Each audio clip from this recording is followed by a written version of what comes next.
Hey friends, this evening I thought I would talk about why it's good to kind of have an idea of what you want out of like relationships in your life.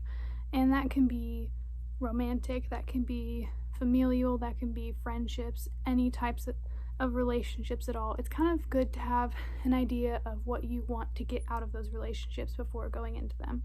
And sometimes that's kind of hard to figure out. But what I like to do from time to time is write down qualities in a person that I would like to see in friendships, romantic relationships, and even with family members.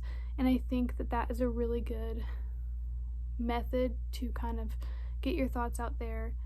And then, when you meet somebody new, you can kind of go over your list and see, is this person meeting these expectations that I have while not being too harsh with them? Are they, giving me energy, or are they taking away? So I have like an old list that I found that I'd made. And so I have just kind of things that I want to get out of relationships with people and ways that I would want to be treated. And this goes both ways. So the first thing I have is I want the other person to put effort in. It should be equal effort.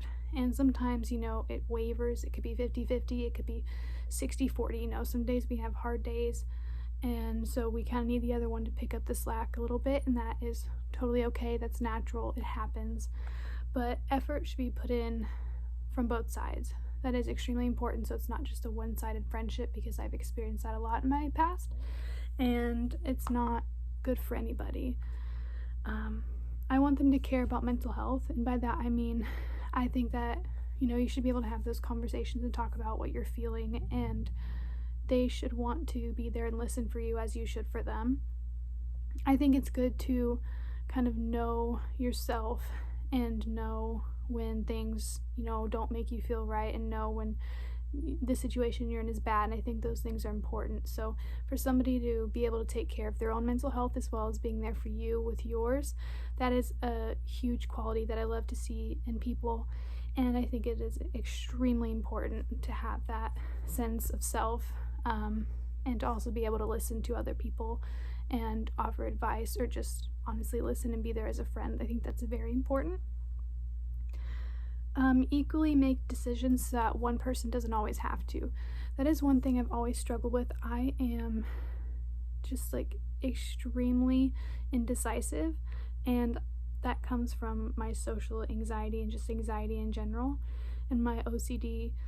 I don't like making decisions because I feel like the other people in the situation aren't going to end up happy, or there's something that could go wrong, or maybe they would prefer to do something else. So I think it's good to always take turns, coming up with situations, like coming up with plans with people. Like this week, I plan this adventure we did go on, or next week, you come up with an idea. I think that's very important. And honestly, a lot of that happens when you're trying to figure out where to eat. And I know that can seem pretty small, but it can also feel really stressful at times. So I think just, having that balance of taking turns. And that also, has to do with putting effort in. Are they making an effort to see you? Do they want to? Are they making plans? Are you the one who's always asking? Things like that. Come up with activities for us to do together. That's, ties into that as well. Do they want to hang out with you? Are you the one who's always asking? I think that's really important. Be positive and uplifting.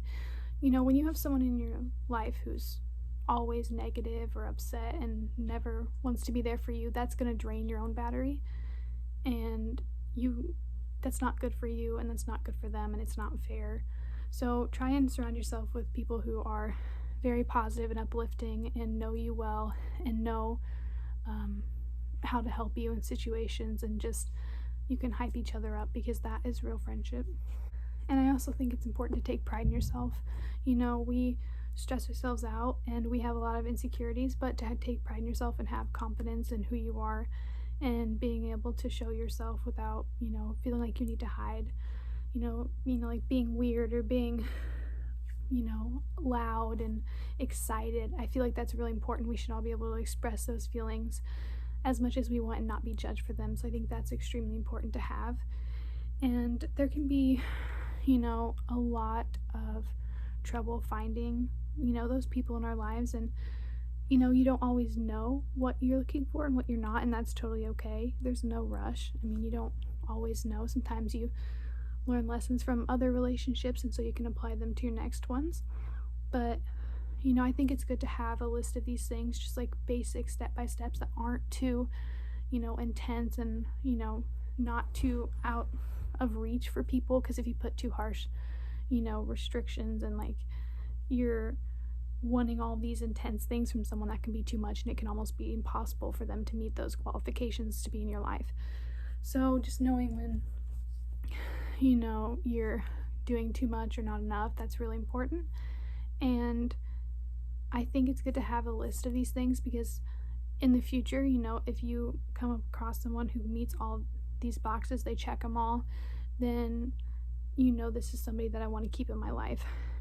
And so to come up with a list like this, I think is very, very helpful, especially when you're meeting new people, whether you're looking for a romantic relationship or not, or just friendships in general. I think it's good to have your priorities straight so are these red flags? Is this person good for me? And do I feel, like myself with them? I think that's very important. I know it's kind of a short video, but I just want to talk about it because I found this list and I thought it might be helpful to somebody. Sorry I'm quiet, there are other people here. But yeah, I hope you all had a wonderful weekend, and I will see you next time. Bye.